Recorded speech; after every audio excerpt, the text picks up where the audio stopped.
তাছাড়া এখন ওই তোর ওয়ার্ল্ড কাপের আগে ভেন্যুতে যে তোর ওই প্রিপারেশনটা কাজে লাগবে। এখন এখানেও একটা ব্যাপার আছে যে লম্বা বিপিএল খেলার পরে তারা ফিজিক্যালি মেন্টালি একদম ফ্যাটিক থাকবে, বাট প্রফেশনাল প্লেয়ার সেটা করতে হবে, তাছাড়া কোনো উপায় নেই। তোর এটা মোটামুটি শিওর যে তোর বিপিএল থেকে তো প্রপার প্রিপারেশনটা তোর হচ্ছে না, এটা মোটামুটি শিওর। এখন ওই যে দুটো প্র্যাকটিস না আছে, এটা কোথায় হবে?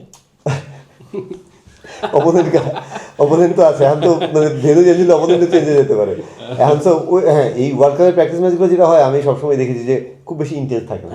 খুব বেশি ইন্টেন্স থাকে না, প্লেয়াররা যায় জাস্ট একটু হিট হিট করায় এরকম। কিন্তু তখন বাংলাদেশকে একটু ইন্টেন্স নিজেদের থেকেই একটা কৃত্রিম ইন্টেন্সিটিটা বিল্ড আপ করতে হবে।